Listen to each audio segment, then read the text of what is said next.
नमस्ते।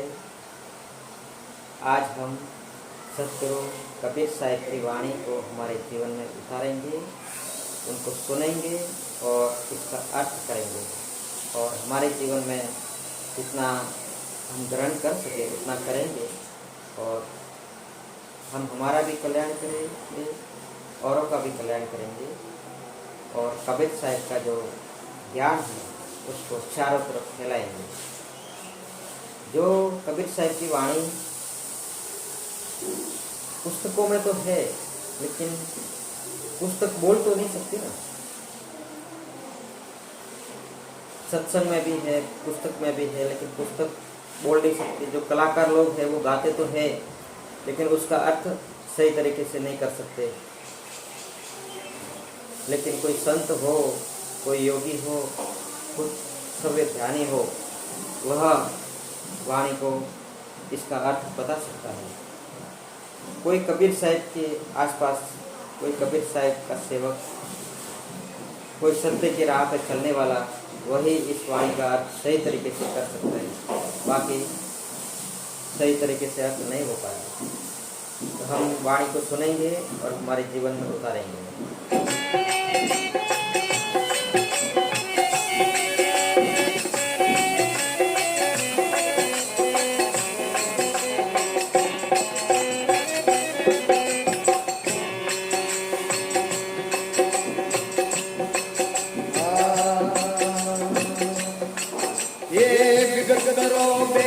गम मेरे नो विगत करो बे गम मेरे नो जन्म मरण नहीं डर रे संसार वे गमरी गम कर रे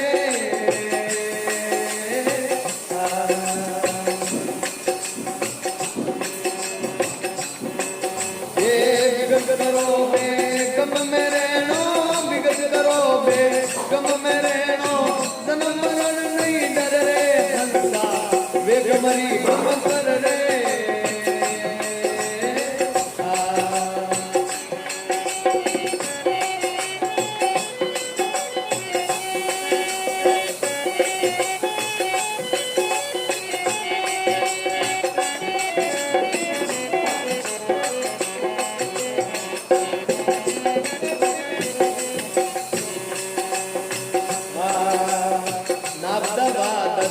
ये नहीं उनके ना कोई धरनी धर रे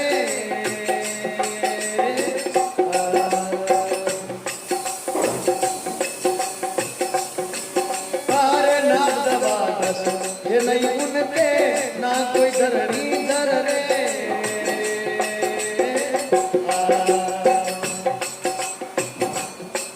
ये जात अजबा ये नहीं उनके जात अजबा ये नहीं उनके सिमरन किसका कर रे हंसा वे गमरी गम कर रे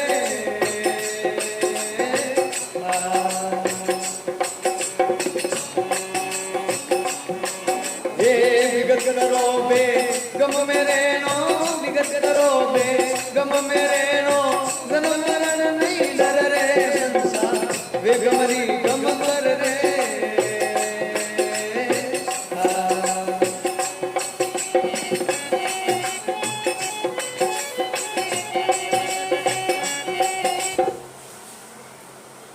ये जो वाणी है ये कबीर साहब ने उस समय कही थी, जिस समय जो धर्मदास है वो पहली दफा कबीर साहब के पास आए। कबीर साहब को ऐसा एक शिष्य चाहिए था जो कबीर साहब का ज्ञान, कबीर साहब की जो सत्य है उनके पास वो देना चाहते थे।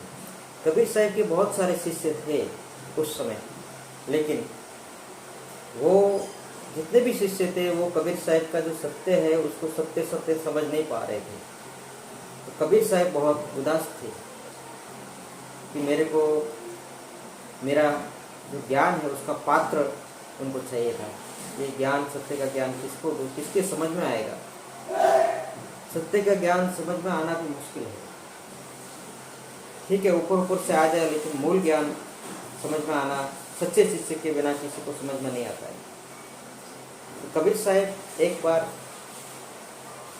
गंगा तट पर नहाने गए और उसी समय उस एक नगर सेठ था कबीर साहब एक समय गंगा के तट पे नहाने गए और उसी समय जो नगर सेठ था वो वहाँ पे नहाने आया। तो कबीर साहब ने उसको देखा तो उनको पता पड़ा कि ये जो सेठ है ये जन्मों जन्मों से संत है और इस जन्म में इसको क्या हो गया कि इसको सत्य का मार्ग मिला नहीं।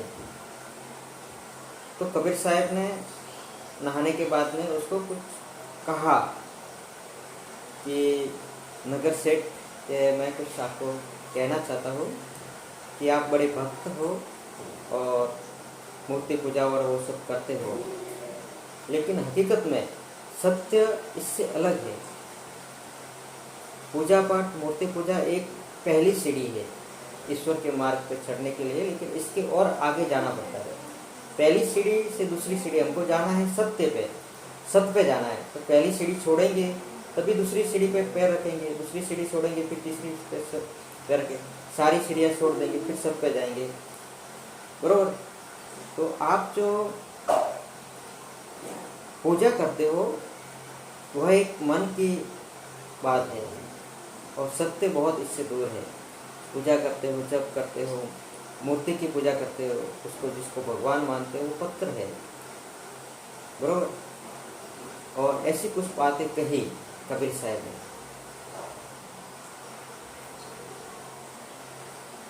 तो धर्मदास ने सुना, फिर वो घर पे गए। 2-3 दिन हो गए, उदास लग रहे हैं। कबीर साहब की वाणी गलत हो नहीं सकती। जो पूजा कर रहा हो वो मूर्ति की ही पूजा, भगवान की पूजा। जो माला कर रहे हैं वो मारा तो मन में फिरे, कर में फिरे, मारा तो मन की भूली, दूसरा काट का भारा, जो मारा में गुण हो तो क्यों वैसे मणियारा। बहुत उदास रहे और पूजा में मन नहीं लग रहा था धर्म सेठ का, नगर सेठ का। तो उनको कबीर साहब के पास आना पड़ा और वो कबीर साहब के पास आए और अपना मस्त नमाया और कहा कि मुझे भगवान सत्य का ज्ञान दीजिए कि सत्य है कहाँ, क्या है सत्य। तो उस समय ये वाणी कबीर साहब ने बोली थी धर्मदास के लिए कि नाभि द्वादश है नहीं उनके, नाभि द्वादश है नहीं उनके, नहीं है धरणी नहीं है धर, हंसा बेगम की कम कर। कबीर साहब ने कहा कि नाभि द्वादश तो जो श्वास है वो नाभि में जाती है और नाभि से बाहर आती है। नाभि द्वादश तो 12 अंगुल श्वास अंदर जाती है और 12 अंगुल श्वास वापस बाहर आती है। नाभि द्वादश है नहीं उनके, बोलते ये जो श्वास है ये परमात्मा के घर पहुंचने वाली नहीं है, ये सभी वायु से बनी हुई है, 5 तत्वों से परे है परमात्मा। नाभि द्वादश है नहीं उनके, नहीं है धरणी नहीं है धर, ये धरणी भी ये 5 तत्व परमात्मा तक नहीं पहुंचा सकते। ये 5 तत्व माया से बने हुए, नहीं है धरणी नहीं है धड़, ये जो धड़ है ये भी सत्यलोक में नहीं जा सकता क्योंकि ये 5 तत्वों से बना हुआ है। 5 तत्व सत्यलोक में नहीं जा सकते, ये यहाँ इसी जगह के लिए है, ये सतलोक में नहीं जा सकते, माया सतलोक में नहीं जा सकती। नाभि द्वादश है नहीं उनके, नहीं है धरणी दर, हंसा बेगम की कंकर। कबीर साहब ने कहा है कि इन सबको छोड़ करके नाभि को, श्वास को, ब्रह्मांड को, पिंड को और हंसा बेगम की कंकर। बेगम का अर्थ है कुछ नहीं करना, बेगम का अर्थ है कुछ नहीं करना, बस बैठे रहो मौन में, सुनने में, न विचार करना, न भगवान का नाम लेना, न प्रार्थना करनी, कुछ नहीं करना, एकदम सुनने हो जाओ। जैसे कि आदमी यहाँ पे बैठा है लेकिन इस आदमी के पास में मन नहीं है और शरीर भी नहीं है, सिर्फ शून्य, उसको कबीर साहब ने बेगम कहा। उस बेगम के अंदर आत्मा का अनुभव होता है, परमात्मा का अनुभव होता है, सत्य का हमको प्रत्यक्ष अनुभव होता है और ध्यान की गहराई में जा करके ईश्वर में वह लीन हो जाता है। तत्वमसि खुद ही ईश्वर है ऐसा उसको अनुभव होता है। हंसा बेगम की गम कर, ये वाणी कबीर साहब ने उस समय कही थी धर्मदास को।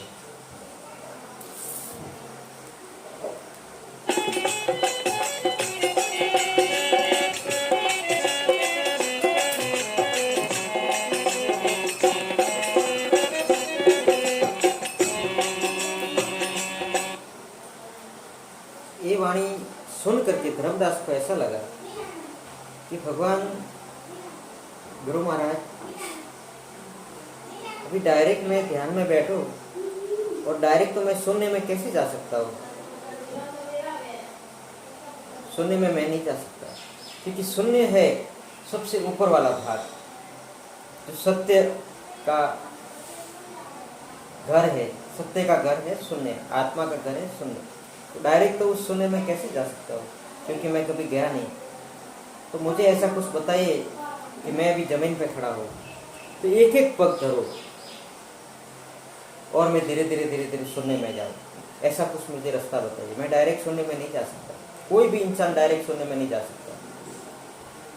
किसी ने कभी भी ध्यान किया नहीं, योग किया नहीं, ध्यान और समाधि की गहराई में गया नहीं, और पहले दिन उसको बोलो कि तू शून्य हो जा, तो वो नहीं जा सकता। तो धर्मदास ने बोला कि मेरे को एकदम मैं शून्य में नहीं जा सकता, मेरे सामने बहुत सारे विचार आते हैं, बहुत सारे काम हैं, बहुत सारी जपा है दुनिया की, तो मैं एकदम शून्य में नहीं जा सकता। ऐसा कुछ कीजिए कि मैं एक एक सीढ़ी चढ़ के मैं धीरे धीरे धीरे धीरे ऊपर चढ़ूँ। तो कबीर साहब ने धर्मदास के लिए 4 सीढ़ियाँ बताई। कितने? 4। जो पहली सीढ़ी है वो कबीर साहब धर्मदास को कहते हैं कि पहली सीढ़ी मैं बताता हूँ, उस सीढ़ी का अभ्यास कम से कम योगी को 12 महीने तक करना चाहिए। उसके बाद में दूसरी सीढ़ी का अभ्यास करना चाहिए, फिर तीसरी, फिर चौथी, ऐसे ऐसे 3, 4, 5 वर्ष करे तो वो वहाँ तक पहुँच सकता है इस प्रयोग को करने से। तो पहली सीढ़ी धर्मदास ने बताई कि वना जाप अजंपा सिमरो वो ही तो रटिया कर, हंसा बेगम की कम कर। बिना जप, ये जो मन है अपना, ये जो दिमाग है, ये मन है, बुद्धि है, ये चारों दिशाओं में घूमता रहता है। विचारों में एक विचार पूरा नहीं हुआ, ये दूसरे विचार में गया, दूसरा विचार भी पूरा नहीं हुआ, उसको छोड़ के तीसरे विचार में गया, तीसरा विचार भी पूरा नहीं हुआ, चौथे विचार में हुआ। ऐसे रात और दिन ये मन है जो विचारों में घूमता रहता है। तो जो योगी है वो क्या करता है, इस घूमते हुए मन को पकड़ के अपनी श्वासों में लगाता है। श्वास नाभि में गई और श्वास बाहर आई। तो मन से श्वास को अंदर लेना है, मन को और श्वास को दोनों को साथ साथ नाभि में ले जाना है और नाभि से बाहर ले जाना है। श्वास अंदर गई तो मन भी श्वास के साथ ही अंदर गया, श्वास बाहर आई तो मन भी श्वास के साथ ही बाहर आया। तो कबीर साहब ने धर्मदास को पहला उपदेश दिया।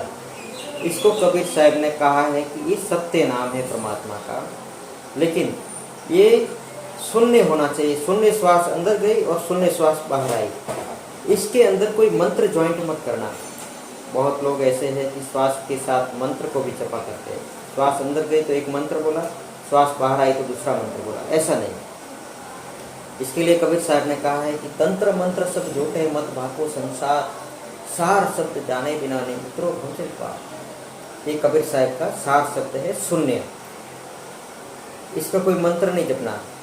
शून्य श्वास अंदर गई और शून्य बाहर आई, उसको ध्यान देना है, मन को श्वास में लगाना है, मन से श्वास का ध्यान करना है, जप नहीं जपना। इसके लिए कबीर साहब ने कहा है कि बिना जप, कोई जप नहीं, बिना जप अजंपा सिमरो। ये अजंपा है, अजपा, कोई जप नहीं। बिना जप अजंपा सिमरो वही तो रटिया कर, हंसा बेगम की कम कर। कबीर साहब ने इस श्वास के ऊपर इतना कहा है कि ये श्वास की कितनी हिम्मत है। क्या कहूँ क्या दाखूं क्या बजाऊं ढोल, श्वास श्वास में जाते हैं 3 लोग को।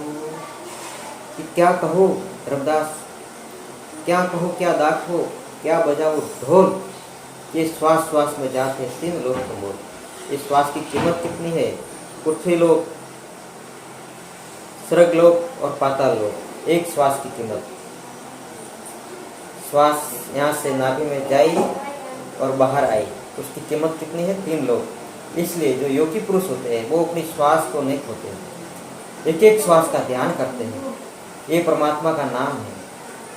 एक बार श्वास नाभि में जाती है और फिर बाहर आती है, उस परमात्मा को स्पर्श करके बाहर आती है। परमात्मा के शरण स्पर्श करके श्वास वापस बाहर आती है। तो ये पहला उपदेश दिया कि बिना जप अजंपा सिमरो, वना जाप अजंपा सिमरो, वही तो रटिया कर हंसा बेगम के गम कर। एक आसन में बैठ के कुछ नहीं करना, मन से श्वास को देखना है। श्वास अंदर गई तो मन अंदर गया, श्वास बाहर आई तो मन बाहर आया। श्वास और मन को कोई एक कर देवे वह योगी है। ये कबीर साहब का पहला उपदेश है। मन बना है श्वास से। मन किससे बना है? श्वास से। ये मन जहाँ तक श्वास में मिलेगा नहीं वहाँ तक मुक्त नहीं होगा, भटकता रहेगा जन्मों जन्मों में, आवागमन में भटक। एक विचार नहीं पूरा हुआ, दूसरे में चला गया, हजारों विचार करता रहेगा, लेकिन कभी भी शांत नहीं होगा।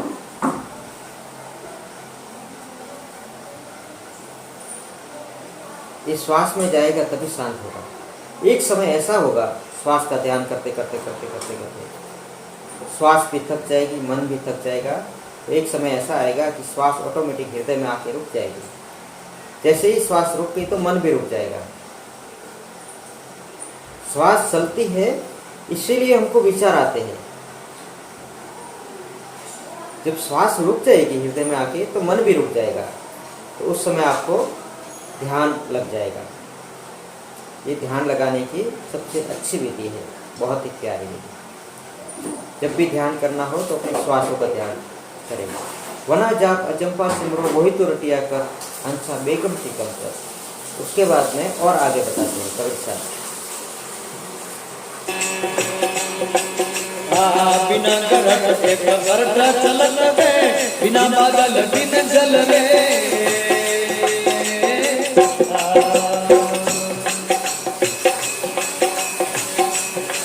अरे बिना गरट एक गरट चलत रे, बिना बादल बिन जल रे।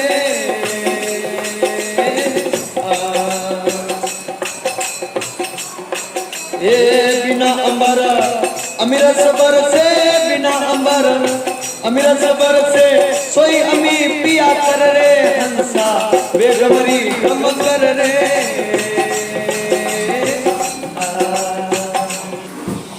दूसरा उपदेश है कि कबीर साहब ने धर्मदास को कहा कि रात दिन चलते फिरते कुछ भी काम करते अपने श्वासों का ध्यान करो, बरोबर।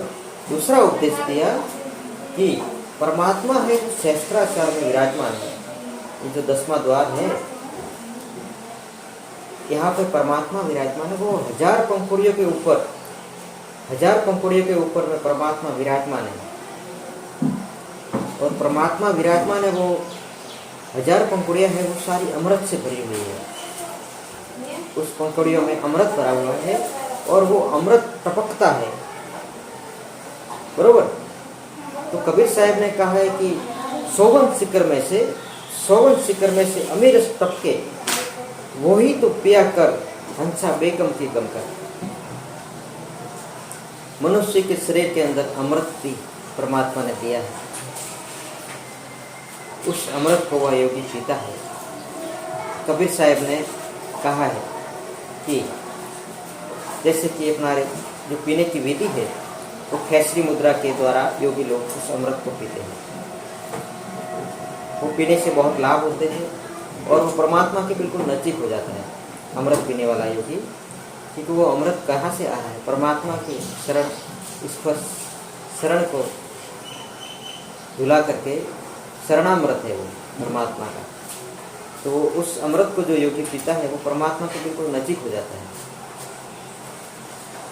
सबसे बड़ी है खेसरी मुद्रा, शिव को बहुत प्रिय है। शंकर भगवान हमेशा खेसरी मुद्रा लगा के बैठते हैं, चलते हैं, घूमते हैं, सिर्फ बात करते हैं तब खेसरी मुद्रा हट जाती है, बाकी 24 घंटे हुए खेसरी मुद्रा में ही रहते हैं। शिव को बहुत ही प्रिय है खेसरी मुद्रा। तो कबीर साहब कहते हैं कि सोवन शिखर में से अमीरस टपके, वही तो पिया कर हंसा बेगम की संकर। तो जो योगी लोग होते हैं अपनी जीवा को, जैसे यहाँ से ये जो जीव है फिर ये ऐसे जो छेद है हमारे अंदर, तो एक ऊपर एक छोटी सी जीभ है। वो जैसे हम पानी पीते हैं, तो जैसे हम पानी पीते हैं तो वो जीभ ऊपर हो जाती है और पानी अंदर होता है।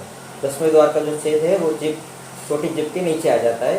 जैसे हम खाना खाते हैं, वो जीभ ऐसे है, वो ऐसे हो जाएगी कि खाना पेट में चला जाएगा और वो 10वां द्वार बंद हो जाएगा। भूल से भी वो 10वें द्वार में कभी खाना थोड़ा सा चटका या पानी ऊपर चढ़ जाए तो हमको ऐसे बहुत ऐसे होता है कि भाई कपाल में पानी चढ़ गया, या 10वें द्वार में ऐसा हुआ, बहुत तीखा लगता है उसमें। तो योगी लोग क्या करते हैं, इस जीवा को दोहन करके, ऐसे खेसरी मुद्रा, जो खेसरी मुद्रा के जो गुरु है उनके पास जाके उपदेश लेके खेसरी मुद्रा सीखते हैं और जीभ को ऊपर ही ऊपर गोल गोल घुमाते हैं और ऊपर ऊपर करते और सुबह शाम रोज दोहन करते हैं। इससे उनकी जीवा बढ़ जाती है और उस 10वें द्वार में जीवा को प्रवेश करते हैं और वो अमृत को पीते हैं। तो एक कबीर साहब ने कहा है कि उस अमृत को पियो जो 10वें द्वार में है, जो टपकता रहता है। 51 शिखर में से अमीर स्तर के वही तो पिया कर रहे हैं सब बेगम के कर। ये दूसरा उपदेश धर्मदास को दिया।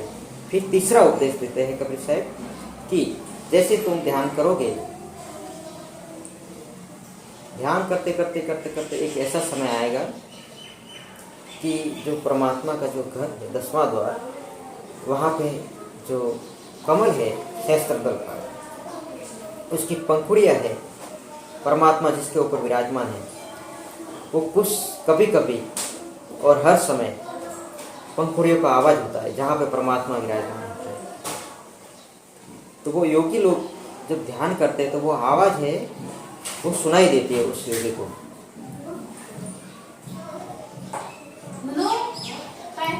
कबीर साहब कहते हैं, वना भूमि एक अरठ टुके, वना बादल जल वर 51 शिखर में से अमीर स्तप के वही तो पिया कर। एक ऐसी जगह है वहाँ पे भूमि नहीं है, वो परमात्मा का घर है। वना भूमि एक अरठ टुके, वहाँ पे एक आवाज आ रही है ऐसे, उस आवाज को तो सुन। ये तीसरा उपदेश दिया धर्मदास को। उस आवाज को जो योगी सुनता है, अनहद नाद कहते हैं उसको, उसका मन धीरे धीरे शांत हो जाता है और वो ईश्वर के घर में उसका प्रवेश हो जाता है। ये तीसरा उपदेश दिया नाद को सुनने का।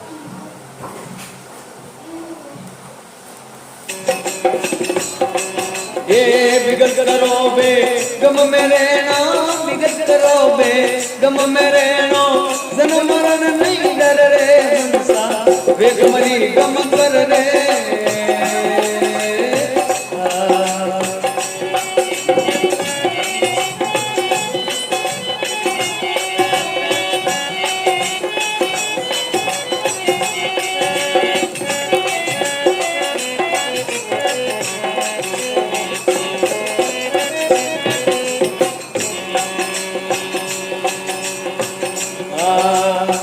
ब्रह्मा विष्णु महेश्वर देवा तीनों आवागमन रे।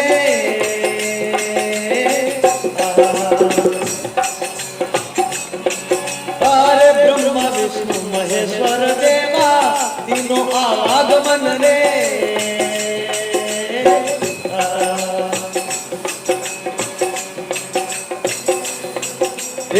उस अक्षर के लगे नि मात्रा, उस अक्षर के लगो नि मात्रा, वही अक्षर रटा कर रे हंसा, वेग मरी गम कर रे।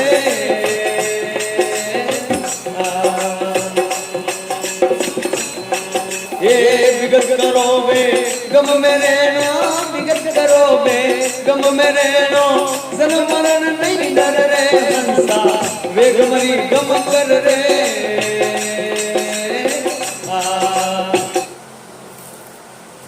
फिर लास्ट में चौथा उपदेश दिया कबीर साहब ने धर्मदास को कि ब्रह्मा विष्णु आदि महेश्वरा तीन आवागमन, जो अपनी आत्मा को जानना चाहते हैं, जो सत्य को जानना चाहते हैं, वो देवी देवताओं की पूजा में नहीं पूजे रहे।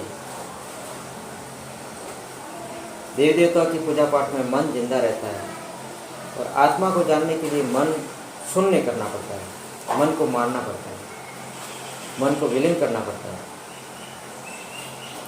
जितने भी पूजा पाठ करेंगे, लेकिन मन तो जिंदा ही रहेगा, मन मरेगा नहीं जब तक सत्य का अनुभव नहीं होगा। तो कबीर साहब ने कहा है कि ब्रह्मा, विष्णु और आदि महेश्वर तीनों आवागमन है, इनकी पूजा करने से मोक्ष नहीं होगा, आत्मा को नहीं जान सकेंगे, क्योंकि इनका भी जन्म मरण होता है, ये भी परमात्मा का ध्यान करते हैं। तो हम भी क्यों नहीं डायरेक्ट परमात्मा का ही ध्यान करें, किसी देव की पूजा क्यों करें? देव भी मुक्त नहीं है, देवों को भी मनुष्य जन्म लेके भक्ति करके अपनी आत्मा को जाननी पड़ती है। श्रीमद् भगवद गीता में भगवान ने कहा है अर्जुन को, हे अर्जुन, देवों को दुर्लभ यह मनुष्य तन तेरे को मिला है। देवों को के पास भी ये 5 तत्वों का शरीर नहीं है, उनके पास सूक्ष्म शरीर है, इसलिए वो अपना मोक्ष नहीं कर सकते। देवों को भी मुक्त होने के लिए, सतलोक में जाने के लिए मनुष्य का जन्म धारण करके उनको ध्यान योग समाधि में जाके वो दुष्ट द्वार से प्राण त्याग के अपना मोक्ष करते हैं। देवों को दुर्लभ यह मनुष्य तन तेरे को मिला है, हे अर्जुन, इसलिए तू इसका सदुपयोग कर। देवों को भी अपना मोक्ष चाहिए तो मनुष्य शरीर धारण करना पड़ता है और फिर वो सतलोक में जा सकते। तो कबीर साहब ने इसीलिए कहा है कि ब्रह्मा विष्णु आदि महेश्वर तीनों आवागमन, एक अक्षर की लगे नहीं मात्रा, वही तो रटिया कर। काहे कबीरा सुन गए साधु तो आप होगा। कबीर साहब ने कहा है, इशारा किया है, एक अक्षर ऐसा है कि उसको मात्रा नहीं लगता है। मैं एक महात्मा के पास गया, वहाँ पे ये वाणी चल रही थी, तो मैंने उनको पूछा कि भाई वो एक अक्षर कौन सा है, तो बताइए।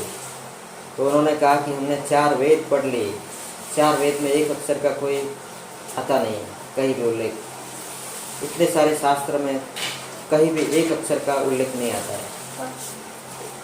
अलग अलग मंत्रों का उल्लेख आता है, गायत्री मंत्र का आता है, उसका आता है, उसका आता है, एक अक्षर क्या है उसका किसी को पता नहीं। तो कबीर साहब ने इसका उत्तर भी दिया है इसी वाणी में कि ब्रह्मा विष्णु आदि महेश्वर तीनों आवागमन, एक अक्षर के लगे नहीं मात्रा, वही तो रटिया कर। फिर इसका उत्तर दिया कि नहीं है अक्षर नहीं है मात्रा, वही तो रटिया कर। कहे कबीरा सुन भाई साधु तो आप ही आप। कबीर साहब कहते हैं कि नहीं कोई अक्षर है, अक्षरों में मत उलझ जाना, अक्षरों के पीछे मत पड़ जाना। कोई अक्षर नहीं है और एक भी मात्रा नहीं है, नहीं है अक्षर नहीं है मात्रा, वही तो रटिया कर। कहे कबीरा सुन भाई साधु तो आप ही आप। कोई अक्षर नहीं, कोई मात्रा नहीं, तो जीरो है, जीरो, शून्य, कुछ नहीं करना, शून्य हो जाना। नहीं है अक्षर नहीं है मात्रा, वही तो रटिया कर। कहे कबीरा सुन भाई साधु आप हो आप। शून्य श्वास का ध्यान करना, शून्य नाद को सुनना और शून्य समाधि में बैठना। कबीर साहब का मूल भेद शून्य है, लेकिन कुछ कबीर साहब के जो संस्था वाले हैं वो भी मंत्रों में पड़ गए, सत्य को भूल गए।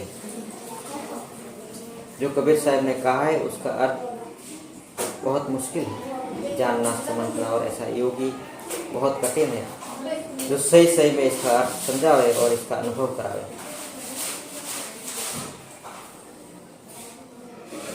कबीर साहब के वहाँ भी जाएंगे, कबीर साहब के जो शिष्य है तो वो भी मंत्र ही देते हैं कि श्वास में इस मंत्र का जप करना है। तो कबीर साहब की बात है उनको समझ में नहीं आई, इसीलिए देते हैं। बाकी समझ में आ जाए तो कबीर साहब ने जैसा कहा है वैसे करेंगे ना।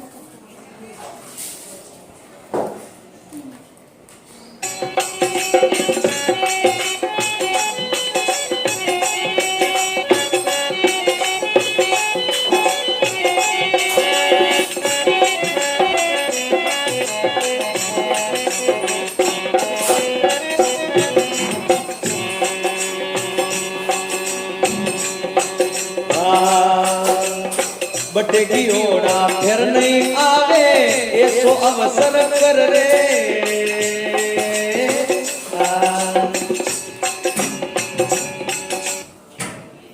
ब्रह्मा विष्णु आदि महेश्वर तीनों आवागमन, एक अक्षर के लगे नहीं मात्रा, वही तो रटिया कर। नहीं है अक्षर नहीं है मात्रा, नहीं है अक्षर नहीं है मात्रा, कहे कबीरा सुन भाई साधु तो आप कि वहां गए फिर नहीं आवे, जन्म मरण का जो फेरा है वो टल जाता है, वह इंसान मुक्त हो जाता है, अपनी आत्मा को मुक्त करके परमात्मा में विलीन कर देता है। ये सत्य का मार्ग धर्मदास को दिया था कबीर साहब ने। वटे गियोला फिर नहीं आवे, ऐसा अवसर मिला है, इसका सदुपयोग करने का कहा है साहिब ने धर्मदास को।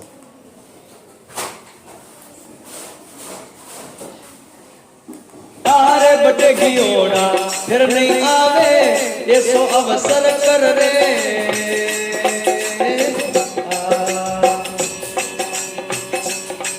ये कहे कबीर सुनो भाई साधो, कहे कबीर सुनो भाई साधो, उन देश गर कर रे हंसा, वेगमरी गम कर रे।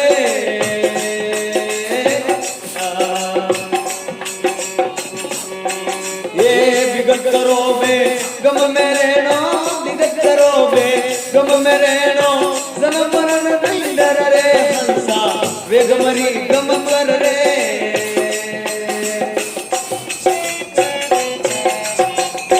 बोल सद्गुरु देव की।